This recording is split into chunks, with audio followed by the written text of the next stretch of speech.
iyo mbanye n'umuntu tukananiranwa ubwo nyine umuntu sinzi ukuntu ameze abashobokera abandi bantu bake basigaye. yego Kuri wowe ubumuntu ni iki? ubundi ubumuntu mbere na mbere bihera ku muntu kuko ntabwo wagira umuntu utari umuntu. Yego. kuba ari umuntu afite umuntu Yego. n'ubuntu, Yego. ibyo nibyo bigize umuntu. Ubundi umuntu bwe ni mwiza, ahubwo atakaza umuntu ryari? Atakaza umuntu igihe we za nyungu z'isi n'amaronko y'isi yamuganje. Umuntu ni igihindagura iki? Yego. Nkubera mwiza, nkabera undi muntu amubera mubi. Yego. Uwo nabereye mubi siwe mbera mwiza, uwo nabereye mwiza none ejo ndamuhinduka nkamubera mubi, uwo nabereye mubi none ejo bundi nshobora kumubera mwiza. Yego. Nka kera ntabwo amata yagurishwaga. Rumva wajyaga ahantu nyine ushonje umuntu akakugaburira. Uyu munsi twabaye aba selfish cyane, usanga ari ipangu gusa hariho na soni, harimo n'imbwa n'ibiki byose. Ndaguha urugero, urabona abapasiteri baba bafite abana babo nyine abantu batabyumva nkanjye ntibaze kuza kuntera amabuye. Yego. Abapasiteri abana babo abenshi majority babibirara. Yego. Uzi impamvu? Pasiteri amutegeka ubuzima bamo, cyangwa se abana b'abasirikare cyangwa se abana nyine b'abana ubona bafite uburyo bishoboye, amutegeka ubuzima bamo ahubwo ntamufashe guhitamo ubuzima bamo. Yego. Bigatuma wa mwana niba yarakuze n'urugero atasohoka igipangu, umunsi yagisohotse asoma kuri ya nzoga, umunsi yagisohotse arasambana, abikorera rimwe. Kugira ngo ugire umuryango mwiza nuko wowe n'umudamu wawe ndetse n'abana bawe ubayobora. Yego. Ntabwo bategeka. Kuko ushaka kuntegeka kurya ibirayi wenda nimbiriya biri butume ndibwa mu nda. Rero kugira ngo umwana azabe umugabo nuko aba yarahuye n'ibibazo.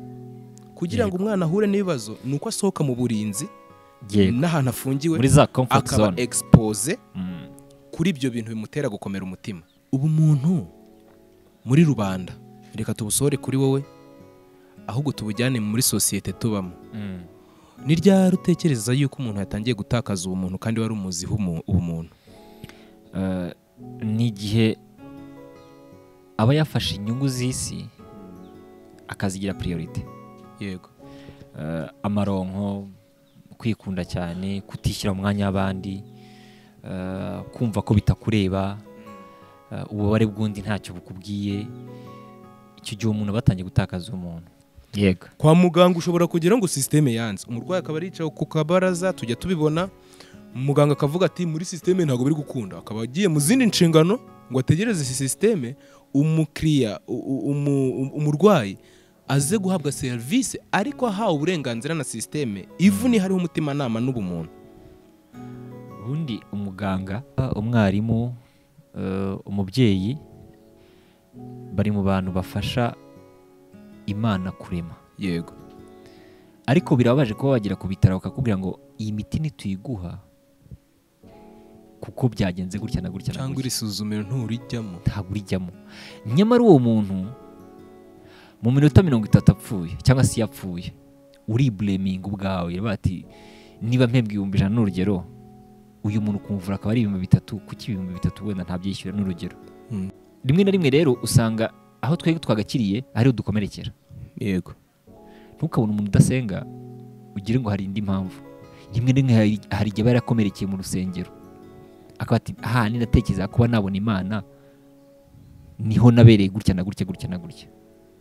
Haha ni natekereza kuba nakirira ku bitaro niho mfiriye, niho umuntu wanjye apfiriye. Uwo muntu wamubwira gute ko yakunda ibitaro? Iyo umuntu yari yizeye kuhabonera ubugingo cyangwa kuhakirira mu buryo runaka no kuhasanga abantu, cyangwa icyo yizereraga kubonera aho hantu ntaba ari cyo abona, uwo muntu kumusana ni ikigoye cyenda kuba kidashoboka. Hari ntajya nkunda, pasiteri yarwaye cyangwa se pasiteri nta modoka afite, tumukotereza guri imodoka. Umukristo yarwaye shata umusengere. Iyo filozofi ntago nyumva. Niye mbogamizi ikomeye waba warahuye nayo mu gihe washyiraga mu ngiro icyitwa umuntu wifitemo? Ndahita n'ubundi umuntu. Wabonye bisaba kwitanga bingana iki kugira ngo ukomeze kuba ufite ubumuntu kandi imbogamizi ufite ari umuntu? Uyu munsi kuba uri pasiteri uri umuntu. kuba uri umunyapolitike uri umuntu, kuba ufite n'ubuzima bw'abantu mu biganza byabo ntibizakwibagize ko uri umuntu. n'umuntu. Igihe cyose uzakenera umuntu, Yego. uzakenera uwo mutizera kimwe, Yego. uzakenera uwo mudahuje amaraso n'isano yo mu miryango isanzwe ndetse n'ubwenegihugu. Iyo uzakenera n'uwo mudahuje kuvuka ku mugabane umwe, umuntu akenera umuntu kugira ngo akuze ubumuntu. Uri umuntu umwe, baguha imodoka zose zo ku isi, baguha amafaranga yose yo ku isi, baguha amazu yose yo ku isi, baguha buri kimwe cyose cyo ku isi, ariko uri umuntu umwe ku isi. Uhaye bimaze iki? Niyo mpamvu nyine umuntu aba agomba kugirwa n'undi. Yego. Uko iminsi iza, uko ibihe bihindagurika, ndetse ubwiyongere bw'abantu ntabwo bwongera ubumuntu mu bariho. Iterambere riraza, ubumenyi buriyongera, ubuhanga n'abahanga bakajya bagenda bagaragaza ibyo batekereza, ndetse n'imikorere mishya iri kwinjizwa muri sosiyete y'abantu. Uyu munsi tunejejwe cyane kandi twishimiye kubana n'umugabo turi kumwe hano. Ni umugabo umaze igihe cyane kitari gitoya mu itangazamakuru. Yakoreye ibitangazamakuru bitandukanye, yabanye n'ingano nini y'abantu, abatandukanye, abize n'abatarize, abafite ubumenyi ku bintu runaka, babanye nawe, bahuye nawe. Umugabo urinde. Ntago nzi kwivuga bya Kinyarwanda, ubundi njya numva hari ukuntu baba ngo ndi runaka, ngo runaka. Okay, nanjye nyine wende ibisekuru ndabizi, ariko ntago nzi kwidondobekanya nk'uko abandi babikora. Nitwa Niyomugabo Leandre Trésor, nkaba nkiri umusore w'ingaragu, utari mutoya, utari na mukuru cyane. Ndi umwe mu bantu bakunda itangazamakuru cyane nk'uko babivuze, banarikora. Nkaba ndi umugabo ukunda amahoro. Ndi umusore ukunda amahoro, ndavuze umugabo. Kubera ko wabuze icyivugo, uri kwishyira mu bagabo babuze ibyivugo, ukagaruka mu basore. Igitangaje nuko hariho n'ibyivugo by'abagore. Yes. Ibyo ntabwo nari mbizi, ntabwo nari nkazi kudakamenya. So ndi umusore rero ukunda amahoro. Nagira ubuntu bwo kuhura n'abantu benshi nk'uko bivuze. Umuntu umwe aza kuza kunyongera akazina ka Nohete. Ubwo mu mazina yanjye mfite rero, ubwo hiyongereho na ka Nohete. Nta rwango. Rero ndi umwe mu bantu baharanira amahoro no kuyasakaza no kuyatanga. Mbere yuko tugera kure no kubyegeye imbere ho hatoya, ndifuza ko tugaruka ku izina wiswe n'abantu bamaze kubona indangagaciro zawe, bakaguhitiramo uko witwa, nubwo ababyeyi bawe mbere bataramenya uko uzaba nyuma y'ubumenyi n'igihagararo kingana gutyo, batari bazi uko uzabera rubanda. Abakwitegereje bakakureba bahisemo kuguha izina rya Nohete. Bisobanuye ko nta rwango. Kimwe mu bintu biteza intambara ku isi, mu miryango no mu masosiyete atandukanye, harimo kwikunda. Iyo urukundo rubaye ruke mu bantu, kwikunda bimaze kuzamuka bikagera ku rundi rwego rwo hejuru, umuntu bamwita umwanzi w'abandi. Mu gihe wowe muri sosiyete bakubonye nk'udafite urwango, nk'udafite indangagaciro y'ikibi n'umugome, bakwita Nohete. Bamwe mu bo mwaganiriye bakubwiye ko impamvu y'iryo zina ari iyihe? Iryo zina ryakomotse ku mugabo witwa Tycoon Ndahiro, ni umukomedian. Yego. Icyo gihe ndabyibuka, yabaga muri Tanzania ariho yiga, ariko igitangazamakuru aranyaprocinga, turavugana kuri Instagram, turavugana. Noneho yareba ukuntu mbanye n'abandi, ntago navuga ngo ndishyashya, kuko nyine ni nako bigenda, no one is perfect. Ariko abonye uburyo mbanye n'abandi, uburyo tuvugana, uburyo asaba serivisi nkaba nayikora, uburyo undi muntu namuha serivisi, yagira nk'umuhanzi abonye mwiza akambwira ati uyu muhanzi mumfashirize. So abona nyine ndi committed kuba namukorera serivisi yose yashaka, yewe n'undi wari wese niko ngiye nteye. Nshobora kudashobora kuba nayigukora, ariko nkaba ati jya kwa Steven ashaka kubigukorera. So rero icyo gihe agarutse mu Rwanda aramwe atari kongiye, nubwo ndi umukomedian n'itangazamakuru, sinzi niba ushobora kuba wamfasha kugira ngo ninjire mu itangazamakuru. Yego. Impamvu mbivuze nuko wenda ntabwo ni product ndi proud nayo. So arambwira ati njye n'itangazamakuru numva wamfasha. Mu bushobozi bwanjye buke rero nari mfite, negera bamwe mu babishinzwe ndabana, ariko iyi talent mwayifata. Yego. So mu kumufata rero dutangiye gukorana urumva noneho wari umuntu uri kure yanjye tuza kuza kuba noneho turi kumwe yego dutangiye gukorana za serivisi n'ubundi arakomeza arazibona yansaba igihumbi nka kimuha namusaba 5 akabimpa nyine ubwo buzima burakomeza buriyongera n'abantu twe tubanye muri iyo nyubako ya TVT n'ubundi babona nta kibazo aza kuza kunyita rero ngo ni Nohete. Wow. Iyo Nohete niho ryavuye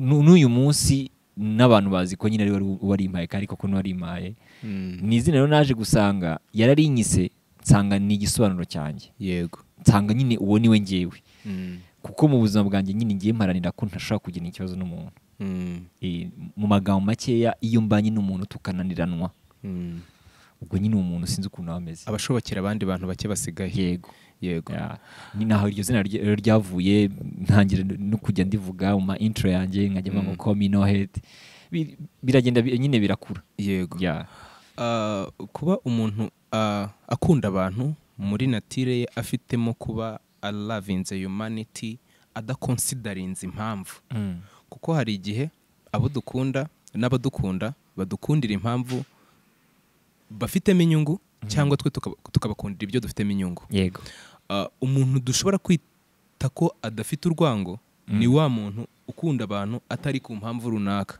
yego reka tugaruke hirya imbere ho gatoya wakore mu gukorana n'abantu wakoze ku maradiyo na televiziyo yego mu gihe wari mu bihe byashize ukorera itangazamakuru ry'amaradiyo njye nari nkuzi nka Niol iryo ni irindi zina naryo rifite mateka umaze kugwiza amazina arenze igihagararo urumva ngewe ibintu bya entertainment nabigiyemo kera ndi n'umwana yego so buri wese rero yifuzaga kunyita izina ashaka yego nka DJ Niol ntago ari ngiye waryise yego ni umushuti wanjye wundi nawe warinyize urumva nakundaga gukubagana ariko ngakubagana mu bintu bishaka kungira akamaro buriya nzi utuntu twinshi hari imyuga myinshi nzi gukora yego apari itangazamakuru nshaka gutwara moto nshaka gutwara imodoka nshobora kogosha hari utuntu twinshi nzi nyine turi aho ngaho ariko ibyo bintu byose nabikoraga kugira ngo nari umwana w'umunyamatsiko kwa yego ndi umuntu nyine nshaka kumenya iki kintu nagishobora nkaba ndagikoze nagikora nkabona ni sawa abantu nk'ati ni perfect nk'ubu nshobora nko kogosha umuntu neza kandi nogoshe hafi imyaka 3 nawe wogoshe neza ariko urumva rero DJ Niol ryaje rite hari ahantu ntabwo ndi buvuge club yariyo ariko iri mu mujyi wa Gisenyi nagiye kwaka akazi yego ngiye kwaka akazi urumva narakana ariko babona nakana bafise ubundi ibyo usaba uzabishobora kuko natangiye ndi DJ uje kuvanga imiziki mbere kujya mu itangazamakuru babona igihagararo cyangwa bate ku bundi uje n'imyaka so umuntu rero ngiye kumwaka akazi arangata ubundi se witwa nde ntuhandi ngiye nitwa Trésor ngo DJ se witwa Trésor ubwo urumva byaba biceka ubwo ntashye ngira umujamanyana ariko nagiye kwakana akazi mbabwiye ko nitwa Trésor ati iryo zina ntago ryaba riceka mu DJ mburi izina hanyuma ngo haryo yitwa ndana nitwa niyo mugabo Leandre okay twabanje ubundi ryabanje ari MB Niol nkumva ni binini nabyo ntago bivugitse umujamata atari kuzi n'ikindi fata niyo ushyiro na L itiba DJ Niol numva kararyoshye nuko nyine izina ryaje cyangwa birabonetse bana yese iboneka urumva ngiye no kuri radio nsuza abantu bari Karongi niho izina rya DJ Niol navuga ngo ryakuriye cyane kuko urumva niho natangira itangazamakuru natangiye itangazamakuru bisa nk'ari imbere gatoya kuko nabanaga na community y'abanyamakuru ariko ntarikora so ntangira na stage mu itangazamakuru nyuma nza kugirwa ubuntu njya kuri radio Isangano nshimira cyane n'ubuyobozi bwayo ahantu nyine ni bazareba ikiganiro ndabashimiye yitwa Charles Twagira Mungu yanyizereyemo kuko twarahuye nane ariko ngewe nizeye indimi n'ubuvanganzo kandi numva ndi passionate kwa nakora itangazamakuru ati we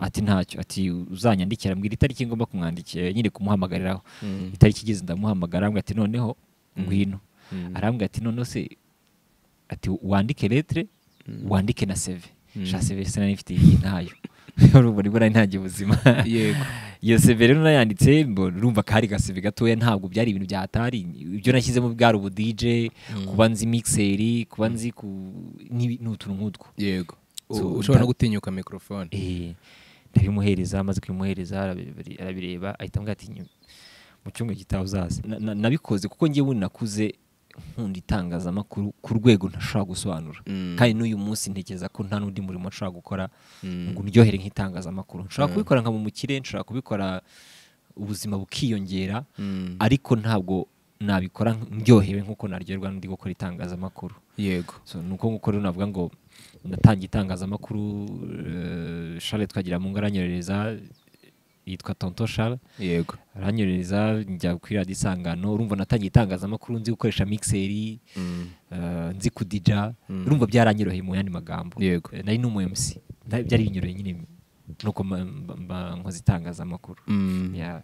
Urakoze cyane, reka twe kuza gutinda mu mateka kuko hari amateka yandi cyangwa ko twinjiramo ari buze kuduha umwanya waho tuganisha ibitekerezo by'abadukurikira. Yego.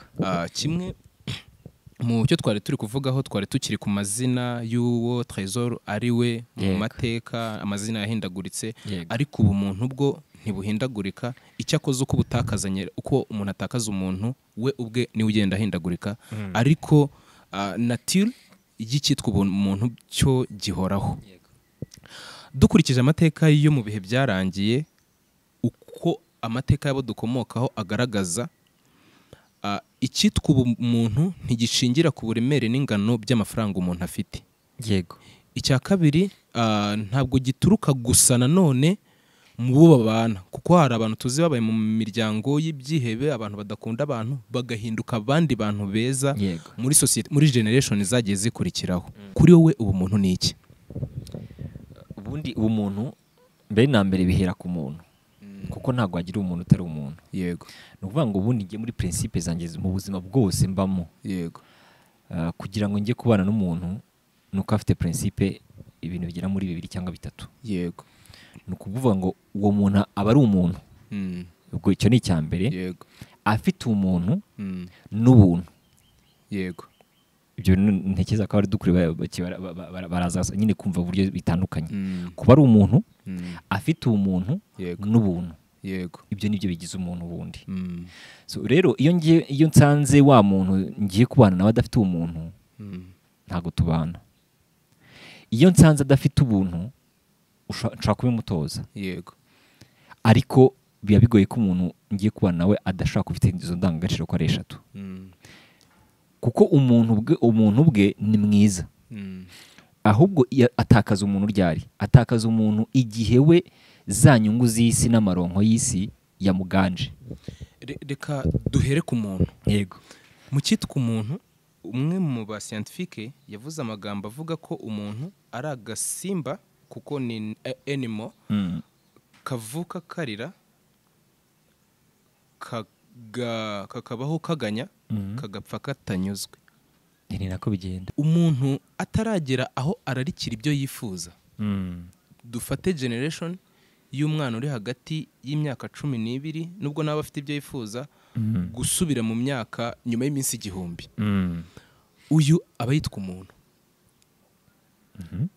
Ubu muntu bukozwa n'uburere, aho yabaye eduke, ari genzi ziva ku babyeyi abamubyaye uko bari bameze muri bo, kuko hari ibintu tudahindukaho ku buryo butworoheye bitewe n'amaraso tuvukaho.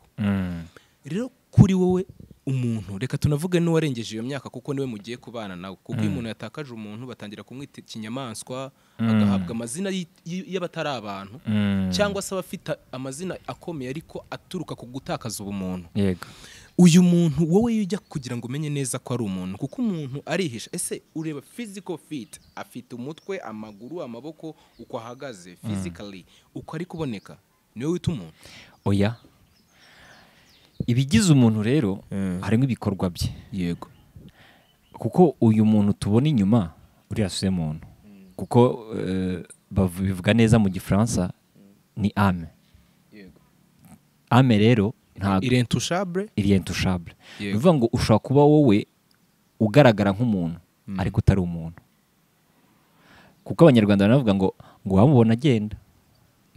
Urumva baranawusoza bagira ngo ni umuntu. Bivuze ngo rero uyu nguyu ngiye ubona siwe ngewe, siwe muntu, ahubwo umuntu n'undimo. Yego. So uwo muntu ndimo rero kugira ngo abe umuntu nuko abanira abandi neza, yego akamenya ngo ndakora iki kugira ngo uwo muntu wundi anyita umuntu. yego kuko umuntu wese yakwitwa umuntu, ariko ushobora gusanga adafite ubumuntu. Ni naho hantu umuntu atandukanye n'inyamaswa. Inyamaswa ntabwo igira ubumuntu, yego igira ubunyamaswa, ni ubunyamaswa. So, ubumuntu rero ni handi ufite quality zituma umuntu avuga ngo sha nguriya muntu n'umwana mwiza. Binyibukije ikintu mama bita Clarisse Karasira yavuze. Mbere ko nkivuga ndashaka kuvuga aka kantu, umuntu ni igihindagurike. Yego, nkubera mwiza, nkabera undi muntu nkamubera mubi. yego, uwo nabereye mubi siwe mbera mwiza, uwo nabereye mwiza none ejo ndamuhinduka nkamubera mubi, uwo nabereye mubi none ejo bundi nshobora kumubera mwiza. yego. Clarisse aravuga ngo kugwiza ubumuntu, ubumana n'ubupfura. Nkurikije amagambo ukoresheje, ame yaterekwa mu mwanya w'ubupfura, umuntu ubera abandi neza. Ubundi ame ndayita iki mu Kinyarwanda? Ni ukuvuga ngo ni umutima, reka tuyite umutima. Ishobora no kwitwa roho ariko atari ntagati. Ni nka roho. Okay, reka tuyite roho. Yego. Ariko buriya roho ushobora kuyita umutima, kuko ubundi baravuga ngo roho nzima mu mubiri muzima. Ushobora kuba ufite ibyo byavuzwe na Eric Warren. Ushobora kuba ufite ibyo bintu byose, ariko ugasanga hari n'abantu bajya bavuga ngo ameze nk'utagira umutima. Yego. Kugira ngo ube umuntu ni uko uba ufite ya ame ndetse na conscience. Conscience harya mu Kinyarwanda ni iki? Umutimanama. Umutimanama. Iyo udafite umutimanama ntabwo waba umuntu, nta nubwo wagira umuntu. Kuko nyine uba uri igishushushungwa kwa. Nyine ni handi ubona umuntu ari brutal, ashaka gukora nyine ibyo abonye, niba ari umwana akaba yanamukubita, akaba yarasa umuntu nyine nta mpamvu, akaba ari umuntu nyine udashobora gukontorora mu mitekerereze. So rero iyo ame cyangwa se n'iyo conscience bidakorana, ni handi usanga umuntu ashaka gukora ibintu bitabaho. Ni na mpamvu usanga mu Rwanda bavuga ngo birasiye iby'i Rwanda, kuko ubundi mu Rwanda tuzi ko turi abantu tugira umuntu. Yego. Reka ntange nk'urugero, nka kera ntabwo amata yagurishwaga. Rumva wajyaga ahantu nyine ushonje, umuntu akakugaburira. Uyu munsi twabaye aba selfish cyane, usanga ari ibipangu gusa, hariho na soni, harimo n'imbwa n'ibiki byose. Hari akantu hari umuprofe wanjye icyo gihe nigaga i Goma, yaravuze ngo hagati y'imbwa na shebuja haryana nde? Hashobora kuba haryana shebuja. Haryana shebuja, kuko niwe mutoza w'imbwa, ayishumika cyane ngo isonze. Bivuze ngo rero ubumuntu bwacu bwarangijwe n'iki? N'umuntu n'ubundi. Yego. Umuntu kubera amaronko ndaba nicaye hano ngo hemukire, ntitaye Steven ndamuhemukira, avuga ati ntako tuzongera guhura abantu, ni murya 100,000 sibwo bize ntaharibi. Bya 100,000 bigiye gutandukanya nanjye. Ugasanga uhemutse ku kantu gatoya, ariko gashaka kuzakura. Kubyo ntari bugukundire kurengaho utavuze, uyu munsi turi mu ntambara y'ubuzima, aho amagara yaterewe hejuru, umuntu wese asama muhagije. Ni muri icyo cyerekezo umuco, urugero, umuntu ushobora gusanga ari kunywesha amata asambuza. Byabagaho. Cyane ntabwo byabagaho. Ibyo mbivuze muri kote y'umuco, aho usanga umubyeyi atakaza imbabazi cyangwa umwana akazibura kuri nyina, cyangwa se kubwo kugira ngo byibura abone ibimutunga. Abantu benshi bari gutakaza umuntu bakabitwerera kwanga kuvaho. Nyamara hari abantu babaye intwari bihanganira gupfa kugira ngo abandi bantu babeho, cyangwa hari n'ubundi buryo bwo guhemuka kugira ngo bikomeze. Ese kuri wowe uyu munsi iyo ubonye umuntu wahemutse, urugero, ushobora kubana no mu gipangu n'umusore agasonza cyane, kubera ba bantu baturanye nawe, ku mugani kwa kundi bivuze ni mu bipangu kwinjiramo biragoye, ukabona umufatanye inkweto zawe yazanuye ku idirishya, kuko ntiwigeze umubaza niba yariye kandi murabana. Yamanuye inkweto zawe ku idirishya wazanitse, azigurishije 2 ukamufata, ubu muntu ni ukumuhanisha, ubu muntu ni ukumubaza icyo yaburaga. ubu muntu ahubwo ni ukumushakira igisubizo cy'uko atakongera kuba yakora ibyo bintu. Yego. Kuko baravuga ngo aho kwica gitera uwica ikimutera. Yego. Niba ashonje ushaka kumugaburira. Ntangira nigeze mvuga ngo isi yarangiritse ku rwego rw'uko nyine umuntu yarahindutse kubera amaronko. Yego. N'ubutunzi bw'isi. Urasanga umuntu nyine ndabana na runaka ariko ntago nzi ukuntu yaramutse. Yego. Nihugiyeho. Abantu benshi bashobora kubana mu gipangu. Akaba atamenya ngo uriye ninde, yitwa nde, abaye wate.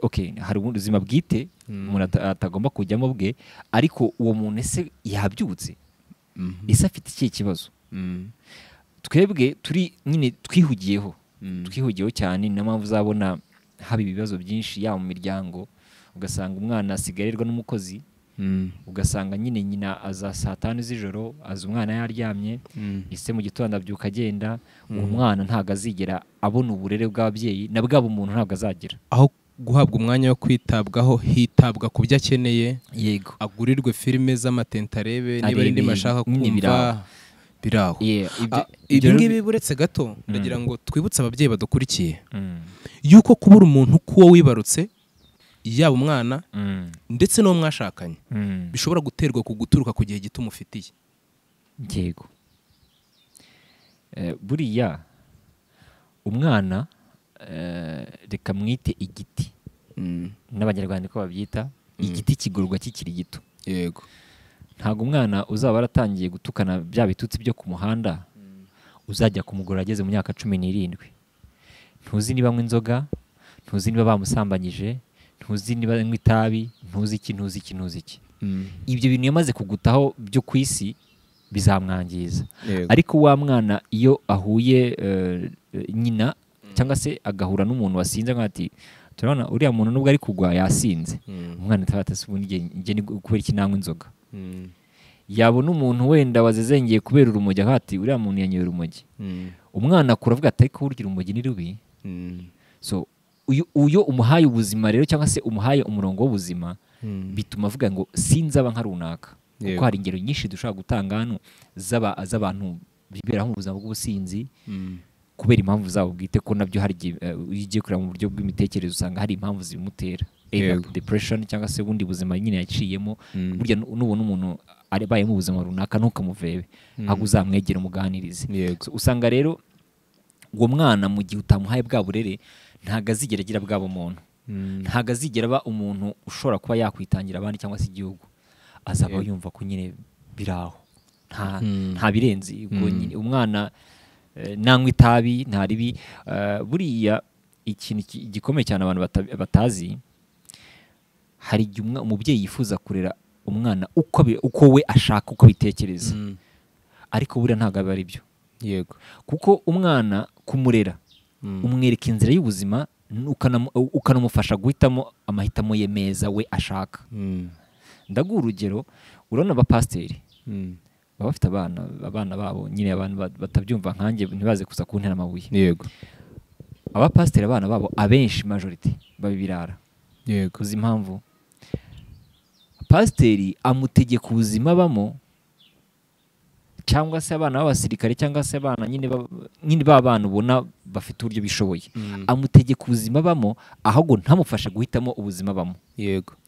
Bigatuma wa mwana niba yarakuze n'urugero atasohoka igipangu, umunsi yagisohotse asoma kuri ya nzoga, umunsi yagisohotse arasambana, abikorera rimwe. Niyo handi usanga kugarura wa mwana bigoranye. Kubera iki? Ntago wigeze umuhereza umwanya kugira ngo umubwire ngo mwana wanjye biriya bintu ni bibi. Bwa mbere agomba kumenya ko bibaho. Agomba kumenya ko bibaho, ukanamuganiza. Nyine ababyeyi b'inshuti n'abana babo, ukamuganiza uko ati ibi ni bibi. Yewe yanakubwira ati mama ndagiye ngiye gura n'inshuti zanjye, ukamureka akagenda, ahubwo yaza wenda yatanye. Kandi rero ntago uriya murongo ari umurongo w'ubuzima. Yego. Kuko urabona nk'umwana muto w'uruhinja yakoze mu muriro, cyangwa se iyo agiye gukora mu muriro, umubyeyi agahita amukuraho ntakoreyo ntiyumve ko umuriro utwika n'ejo aragerageza ariko iyo akozeyo ukamureka gato nyine uri kumurebera hafi yashya agahita akurayo ubutambwe ati korayo ntago akorayo. Yego. So bivuze ngo rero ababyeyi iyo ufashe umwanya ukaganiza umwana nyine bakaba inshuti kwa ni urugero n'umwana wawe mutemberana mugasohokera za Muhazi, Gisenyi, hehe umusore naza kumushuka azamubwira ati nzakujyana Gisenyi ko papa yanjyanye yose uramujyana hehe niba ububwe niba ushaka kumujyana muri arena asabwa ati nureze ko papa yanjyanye muri arena ubwo uranjyana hehe. Nyine ababyeyi babaye inshuti n'abana babo ni hahandi umwana atozwa uburere n'ubumuntu bukura. Bimwe mu bintu bishobora kugora abantu bari mu mfuruka bavuze baba abakomeye ndetse n'abapasiteri baba muri kariyeri irangwa n'amahitamo harimo yuko umubyeyi ari umutegetsi w'umwana amutegeka aho aba aho arya aho abo bagendana nk'inshuti ze kuko ushobora nko gusanga ntago navuga izina ry'umuntu naka ugasanga umuntu ukomeye tuvuge ari nk'umusirikari yego ntiyakunda ko umwana w'umuhungu cyangwa w'umukobwa akundana n'umwana wo kwa mudugudu ucuruza ufite mama ucuruza amakara ku irembo ry'iwabo cyangwa hafa muri quartier. Yego. Rero byaba byiza aho kugira ngo ababyeyi bahinduka abategetsi b'abana bahinduka inshuti n'abajyanama ku bana babo kurenza uko bahinduka ababatereka ahandi hantu bo bishakiye. Ubundi umubyeyi reka mufate nk'umulida umulida abatandukanye n'umudetector abantu bakoresha igitugu n'umuyobozi kugira ngo ugire umuryango mwiza nuko wowe n'umudamu wawe ndetse n'abana bawe ubayobora. Yego. Ntabwo bategeka kuko ushaka kuntegeka kurya ibirayi wenda nimbirya biri butume ndibwa mu nda. Yego. Ariko iyo tugiye inama hano ariko rero nubwo ushaka kurya wenda umuceri ngenda rya ibirayi cyangwa se ndarya kawunga kubera ko niri bungwe neza so mukajya inama. Ababyeyi rero ntago bamwe na bamwe usanga nyine icyo ashaka ku mwana ni icyo ngenda ashaka ko wiga math physique kubera ko nanjye nayizi ugasanga niga math physique ntago ari mahitamo yanjye mu myaka 5 cyangwa se 10 iri imbere nzicuza kuba narize math physique mu gihe wenda nari kuzigira IT mfite gahunda yo kugira gute yo kuba na umwahita ukomeye mu gihugu wifite n'urukundo rwa mudasobwa ukunda. Yego. So niyo mpamvu ngira ngo iyo ubaye umunyagitugu kuri famille yawe n'ubundi sometimes birangira nabi rimwe na rimwe kuko usanga hari aho bigera umwana akaba nawe ari muri bamwe bifatira imyanzuro akagutinyuka akaba yanakubahuka kubera ko nyine hari ubuzima nawe yagezemo yifatira umwanzuro cyangwa se yanihebye avuga ati ariko ubundi ngenza umukoroni kugeza ryari ni gute papa buri munsi untegeka ntago ndi umwana imyaka 15 cyangwa se 20 ugasanga umwana hari abana benshi bafite imyaka 30 cyangwa se 20 ningahe abakiri mu rugo ariko ategekwa nk'umwana ufite imyaka 5. Yego. Akavuga ati ngiye ntabwo ubwo buzima ndaburambiwe. Abantu ntibaze kuza kunyumva nabi ariko umwana wanjye azagira imyaka asoza kwiga nzamureka agire ku cyanga cy'ubuzima ari hanze. Yego. Amenye ngo ndashaka ipantaro nte ndashaka kawunga nte ndarya gute ariko utamuretse ntago mvuze kumureka ngo agende ashaka kujya kwibana ariko still akiri muri control yawe. Akamenya ngo ubuzima buri hano hanze bukomeye bute ndabigenza gute wenda niba ari n'imodoka ngura ndayigura nte niba ari ibyo birayi nabibuze ndabigenza gute kugira ngo mbone ibirayi. So, iyo ubaye inshuti n'umwana ni hahandi mujya inama ugasanga famille ni nziza. Ibyo ni byinjiza umwana ubundi mu cyitwa experience. Experience ntago ari igihe umuntu amaze mu bintu abatwumva babimenye neza. Kumva ngo maze imyaka 20 mu ruganda ushinzwe kumenya ngo itara ry'umutuku ryatsusukamo amazi kumara imyaka 20 utwara imodoka ikwamye hamagara umukanishi ntago biguhereza icyangombwa cy'uko ufite ubunararibonye muri icyo kintu. Bamwe mu banditsi b'Abafaransa bavuga ku cyitwa experience bavuze ko icyitwa experience à l'ensemble des échecs ni uruhurirane rw'amakosa we wakosoye. Yego. Wakosoye. Yego.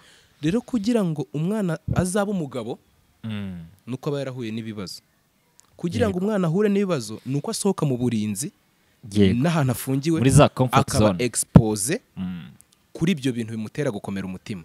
Ibyo tubishyizeho n'ikindi twavuze yuko ari igihe umuntu ahereza umwana we cyangwa umuvandimwe we noneho no kumuriha uburenganzira bwe bw'ibyo atekereza bugakora, amarangamutima y'agakora, ibyo birema umuntu witwa umuntu. Twari turi kuri ka kantu kabanza kitwa umuntu. Yego, umuntu. Tukimara gusobanukirwa no kugira amakuru make afatika ariko nanone ku bijyanye n'umuntu, ubwo turi no gukabakaba ku cyitwa ubumuntu.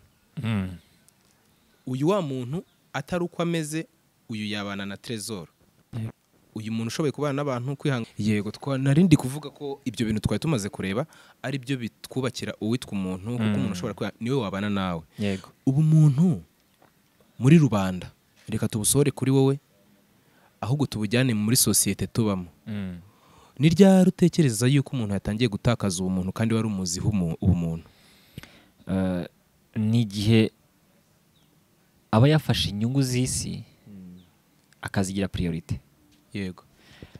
Amaronko, kwikunda cyane, kutishyira mu mwanya w'abandi, kumva ko bitakureba, ububare bw'undi ntacyo bukubwiye. Icyo gihe umuntu batangiye gutakaza umuntu. Uvuze ikintu gisa nkaho kiri butwinjize mu mwanya wa nyawe. Gukunda inyungu ngo z'iby'isi. Hari abantu uyu munsi dufite muri sosiyete. Uvuze ikintu cyitwa inyungu z'iby'isi, nibuka yuko habaho n'inyungu z'iby'Imana. Kubemera Imana n'abantu bari mu iyobokamana none. Yego. Bitwaza iyobokamana ry'inzaduka. Icyo kintu ntago natinya kukivuga nonaha. Bitwaza iyobokamana ry'inzaduka. Njye amadini amwe namwe y'ubusi nyemera. Urakoze. Rwose. Bamwe mu bariho none bitwaza iyobokamana ry'inzaduka bagatakaza ubumuntu. Urugero rworoshye. Iminsi yo gusenga igasimbura iminsi yo kuba mu muryango. Iminsi yo gukorera umuryango igasimbuzwa n'iminsi y'amasengesho no kuba bari ahantu barizore muri sosiyete. Rero ntago turi buze gutwara umuntu watakarije ubumuntu ku kuba yagize inyungu z'iby'isi nyambere, ngo tunirengagize wa muntu wafashe inyungu z'ibyo yitiriye iyobokamana ngo azigire nyambere, we tuvuge ko ari umuntu. Oya, kuko urumva n'urugero, reka wenda ntange nk'urugero rw'umuntu. Yego. Uri mu modoka Imana yaguhaye. Yego. Sha rwose wagiriye ubuntu, uragira iyo modoka, ni byiza cyane. Ni byiza ko uyifite. Ariko buriya Imana ari izakubaza ngo wayitwayemo bangahe. Byonyine n'umuturanyi wawe wenda aratwite, agiye kubyara none amujyanye kwa muganga. Yego. Nyamara yamigisha wari gukorera kuri wa muntu utwite umujyana kwa muganga, yari kukongera iminsi yo kubaho wenda. Yego. Usanga rero niba umuntu ashonje ntumugaburire, niba umuntu ababaye ntumuhumurize, ahubwo ukumva ntabwo ushaka kwikunda cyane. Imodoka yanjye ntabwo yajyamo umuntu umukene, imodoka yanjye ntabwo yajyamo umuntu umeze kuriya. Imvura irimo iranyagira abantu ku muhanda, urimo uragenda wenyine mu modoka, nta n'umuntu n'umwe washyizemo byibura ngo ati reka ngugeze hari imbere.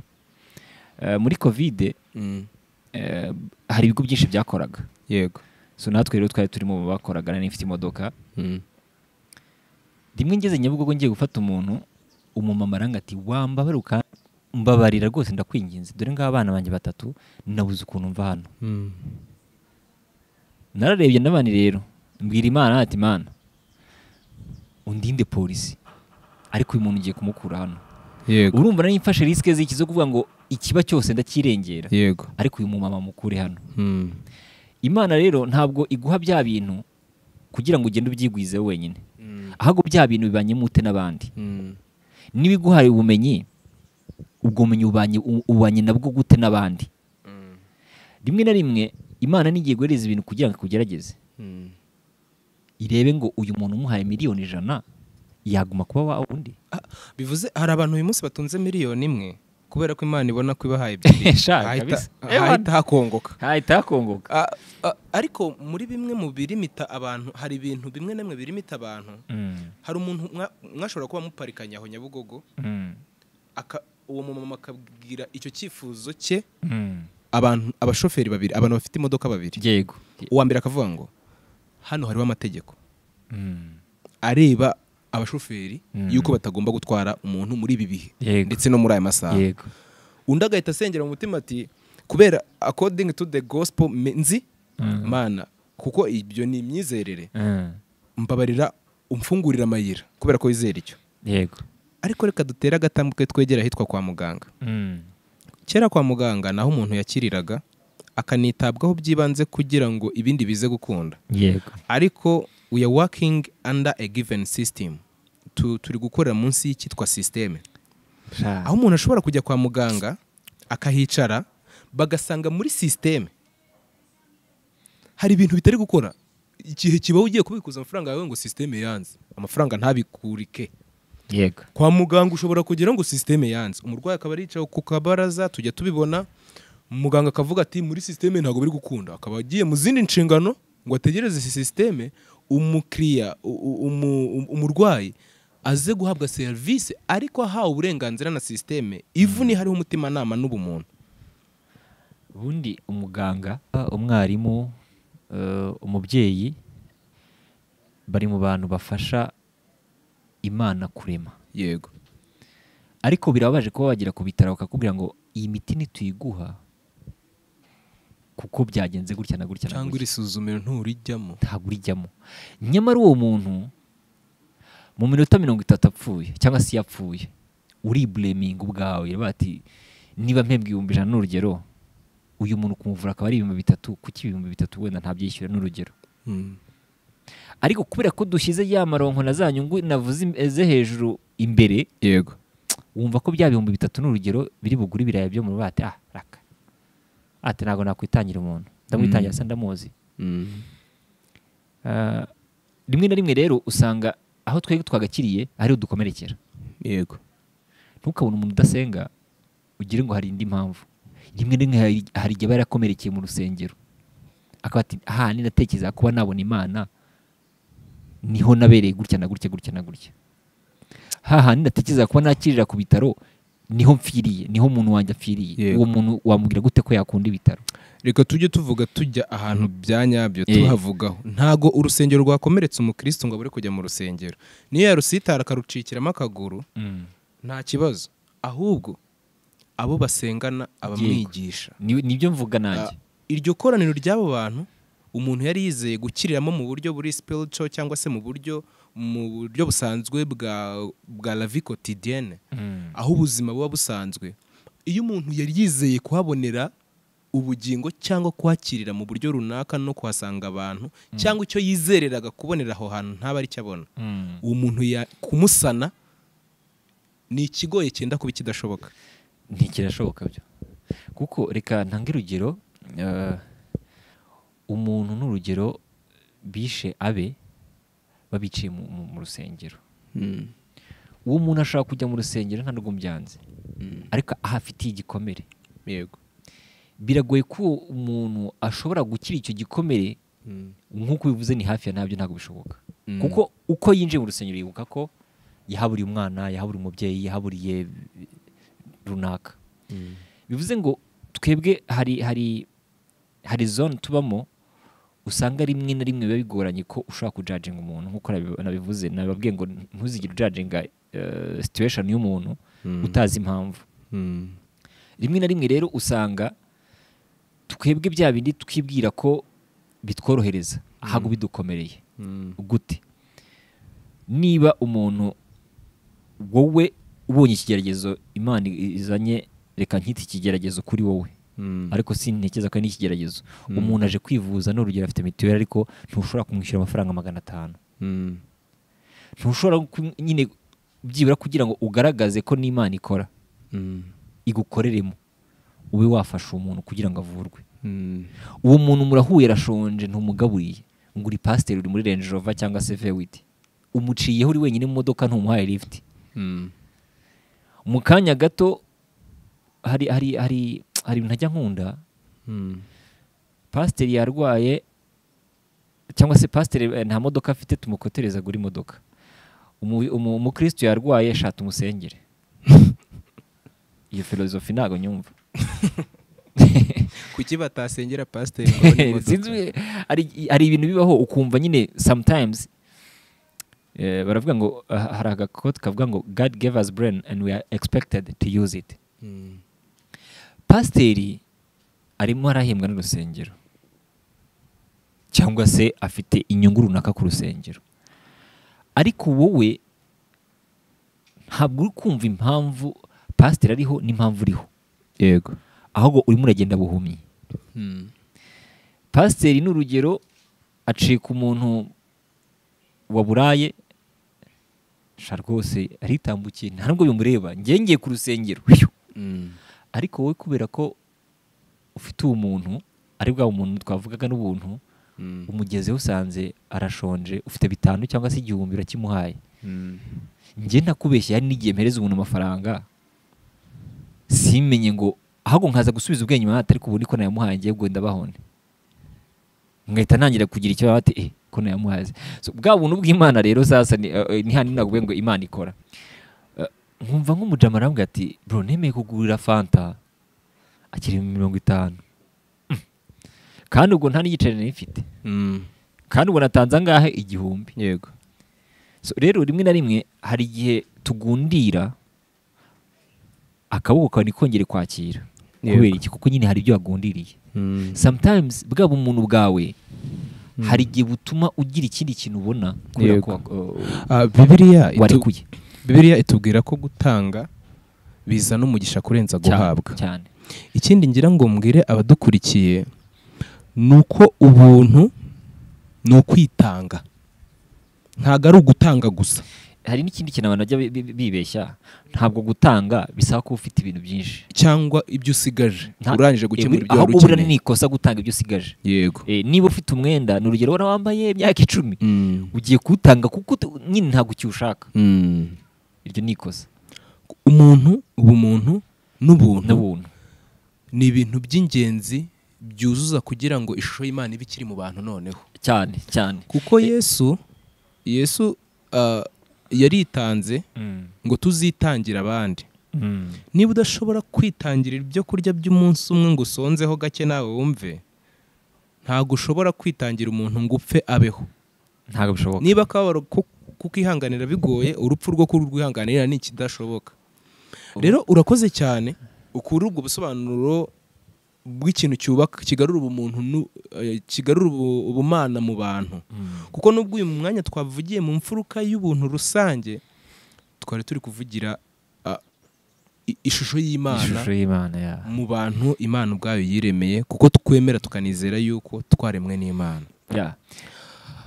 Uyu mwanya Trezor ni umusore afite ubumenyi runaka mu bantu rusange yabayemo muri sosiyete y'ibyo akora bimuhuza n'abantu. Niye mbogamizi ikomeye waba warahuye nayo mu gihe washyiraga mu ngiro icyitwa umuntu wifitemo? Imbogamizi ikomeye nahuye nayo reka ndayita n'ubundi umuntu niwe wakubangamiye mu gushyira mu ngiro ubumuntu kuko hari igihe umuntu akubera igisitaza ugasanga ahubwo ntago ari kumva filozofi na logique yawe ahubwo we akumva yifuza kubikora nyine uko abishaka. Yego. N'urugero ushobora kuba nakwifuza kugufasha undi muntu akatari ku bundi Steven ari amafaranga urayamuhereye kirumva wowe umurusha amafaranga n'urugero. So rero umuntu still ku isi abimbogamizi y'umuntu. Yego.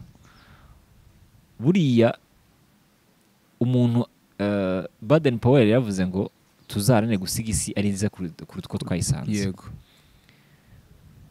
Ntuza Professor Jay yavuze ngo bunduki hayowe watu ndio wanawo watu. Imbunda ntago yica umuntu. Ahubwo umuntu ni ukoresha imbunda akica umuntu. Yego. Bivuze ngo twege hano ku isi ikibangamye cyose ni umuntu. Kuko imbunda ntizikora. Yego. Uburozi ntibuzikora. Yego. Kwica ntibizikora. Yego. So, bivuze ngo umuntu still ahora ari imbogamizi kuko urasanga ngiye imitekerereze yanjye idahura n'imitekerereze ye. Ahubwo ati kugira ngo imitekerereze ye itajya imbere reka mwice. Ugasanga ngiyewe kugira ngo umuntu nyine abati ngiyewe kugira ngo n'urugero banzamure mu ntera mu kazi. Yego. Nuko uriya muntu abatakiri muri iki kigo akamwirukanisha. Yego. So, urumva still umuntu ni ukiri ikibazo. Reka tugane ku musozo tuvuga kuri aka kantu. Niba kugira ngo ubumuntu bushyirwe mu ngiro ndetse n'ubuntu bugire aho bufata ku banyantege nke tubana. Hari umugabo duherutse kuganira ambwira ikintu numva kirakomeye.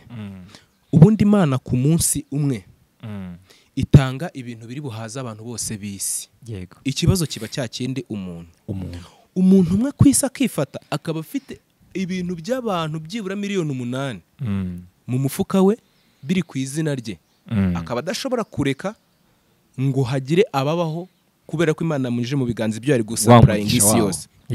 Iby'isi ikeneye yabimuhaye ngo biyishyire, ariko ikibabaje ashaka kubyita ibye no kubigumana, noneho agasigara ubu niyo muntu rero ariko ngo mwarakennye agasigara ari kubwira n'aba bari mu nzara no mu bukene. Hari akantu ejo bundi nabwiye abantu naguce mu ijambo. N'urugero ku isi dufite amadini menshi, yego, ariko sinatinya kuvuga ko ari y'ab'urwango mu miryango. Mperutse kubibaza umuntu turi mu kiganiro nka gutya, abarebye ikiganiro cyashize barabibonye, ubwiyongere bw'icyitwa ubukristo bumaraho indangagaciro z'ubukristo. Yego. N'urugero njyewe ndi umu Islam, undi ni umu Pentecote, undi ni umu Restoration, undi ni umu Adventiste. Abantu mu by'ukuri basenga Imana imwe nk'uko babivuga. Yego. Ariko ntago ari umwe. Urasanga njyewe ntabwo ndi bwemere ko umu Adventiste ashaka no mu Katolike kubera iki? Kubera inyungu zanjye z'idini. Yego. Ugasanga ntabwo umuntu ari bwumva uburyo ndi bujye gushaka umu Islam n'umu Pentecote. Ngiye buriya nuko ntabyerekana kuri kamera, mfite message y'umuntu narabipostinze ejo bundi, umuntu ahita anyandikira message y'igitabo, ahita ambwira ati ngiyewe ndi umu ADP, umu ADPR n'umuki, harimo n'abantu babiri, harimo umu ADPR, bati ngiye ndi umu ADPR, yego, ariko banze ko nshaka n'umugore wanjye, barananca, bavuga ko abakristo badashaka kunsuhuza ndetse n'abantu baririmba. Yego. Izo ni ingero mfite. Yego. Umuntu namwe ati ubwo nzakunda idini gute? Niba Kristo yaravuze ko ari ryo guhuriza hamwe abantu kandi umuntu wese akaba urugingo rwa mugenzi we. Iyobokamana dufite uyu munsi rikaba rivuga yuko runaka atemerewe guhura na runaka kubera idini, itorero. Ubwo ngiye mpita nkumfirima yuko n'Imana baba basenga itari imwe. Ntago bari imwe. Ntago ari imwe pe. Ejo bundi naravuze ni rero amadini ari muri bamwe mu batuma mu miryango hamwe amacakubiri. Kuko urashaka kunyumvisha uburyo ki ubundi bavuga ngo Imana n'urukundo. Iyo bavuze ngo Imana n'urukundo bivuze ngo ninkunda n'umuntu uwo ari we wese ntitaye, uwo muntu araba ari ndaba ndi mu ishusho y'Imana. Yego. Ariko kubera inyungu z'amadini ugasanga umuntu ukamwumvisha uburyo uwo muntu mudahuje. Yego. Kandi wamukunze. None ugasanga twe turarimo turarema urwango rushobora no gutuma ahubwo rimwe na rimwe imiryango yacu tuyishyira mu kaga. Yego. Ugiye kuntegeka gushaka umu ADPR, ni byiza ko nshaka umuntu dusengera hamwe, ni na byiza cyane. Ariko si umuntu niba muri ADPR ntamubonyemo ufite indangagaciro nyine nshaka, warangiza ukanyumvisha uburyo cy'uwo muntu atari umwe nanjye, kandi ku isi turi umwe. Niwe ndi mu ishusho y'Imana, ubwo wowe uri njyewe nanjye ndi wowe. Iyo ngingo nzashaka umuntu tuyiganira kuko bimwe mu byatumye ishyanga rya Isirayeli ryangirika n'icyatumye abana bo kwa Seti bangizwa n'abo kwa Kayini, harimo ikintu bita urushako. Yego. Vuba ikiganiro kiri buzakurikire turi buze kuganira n'abantu bo mwiyobokamana bari buzatubwire. Hari umupadiri nawe na ejo bundi nagize amahirwe mpura nawe, ntago ndi umuvuge. Twaje turi mu modoka ariko turi gutera story. Yego. So nawe ni padi, ni gutumbwira ngo gushaka umuntu tudahuje idini ngo ndahemutse cyangwa se nkoze icyaha. Ubwo mwebwe murumva amadini mutari kubiba urwango ku isi kandi mwitwa ko mukorera Imana mwese. Yego. Ubwo se koko muracyakorera Imana cyangwa murakora inyungu zanyu? Yarandebye arambwira ngo uzanshake tuganire. Uzamushaka inshuti yanjye. Nzamushaka. Twari turi kuri cya kintu cyo kuvuga yuko umuntu ari ubangamira ubumuntu n'ubuntu mu bandi bantu. Yego. Wabonye bisaba kwitanga bingana iki kugira ngo ukomeze kuba ufite ubumuntu kandi imbogamizi ufite ari umuntu? Ni ukuvuga ngo n'ubundi baravuga ngo kwigisha no guhozaho, ntabwo navuga ngo abantu bose ni babi ku isi. Oya, hari abeza ahubwo baganzwa na babandi babi cyangwa se bahindutse, reka ne kubita babi, babandi bahindutse, batwawe n'amaronko y'isi, batwawe nyine n'amaramuko kubera ko nta yindi shobora bafite. yego hari umuntu ugeze kumbwira ngo bakubwiye kwica mama wawe wamwica cyangwa se umugore wawe ndabona sinamwica ahita ambwira ngo ntabwo wabidesida kuko hari situation wageramo ugasanga solution ni ukumwica n'urugero. Niyo mpamvu rero ibyo twihereza excuse mu Rwanda nyine muri iyi si twihereza excuse turiyihanganisha twebwe ubwacu nyine twishyira muri comfort zone kumva ko runaka atadeservinga biriya. Yego. So, ugasanga ari wa muntu wundi still aracyari ikibazo kubera ko nkanjye nabwiye umuntu wani I will never change. Ni nako nzaguma. Ari ikintu nshaka kwibutsa abantu badukurikiye. Uyu munsi kuba uri pasteri uri umuntu. That's it. Kuba uri umunyapolitike uri umuntu. Kuba ufite n'ubuzima bw'abantu mu biganza byabo ntibizakwibagize kuri umuntu. N'umuntu. Igihe cyose uzakenera umuntu. Yego. Uzakenera umutizera kimwe. Yego. Uzakenera umudahuje amaraso. N'isano yo mu miryango isanzwe ndetse n'ubwene gihugu. Iyo uzakenera n'umudahuje kuvuka ku mugabane umwe. Umuntu akenera umuntu kugira ngo akuze ubumuntu. Hari umuntu wambwiye ngo twatuma tuganira ndamwana ese uba wumva wifuza nk'amafaranga ngahe? Yego. Hari abantu menshi cyane ngo urumva ngo amamiliyoni menshi cyane. Ntiyambwira umubare. None se ayo mafaranga bayaguha urumva yari umuntu udashobotse. Yego. Amahirwe nyine ndamushimira ko yagareye ubumuntu. Ndabona ayo mafaranga bayaguhaye uri wenyine ku isi wayamaze iki? Urumva yari umuntu uhorana umushiha ari roads yari umuntu nyine sinzi ukundi bumwite yari afite umwaga. Yego.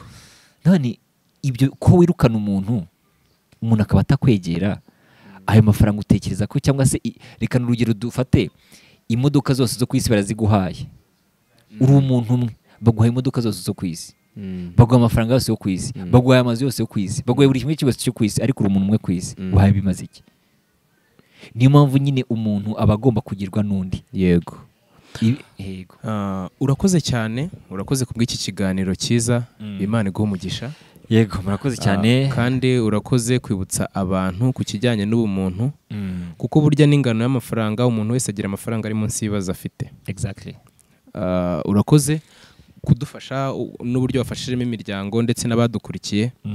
Nsaba abadukurikiye kongera gutekereza ku cyitwa icyo bamaze mu bantu niba batari bo ubwabo atari imbogamizi z'ubumuntu bw'abandi.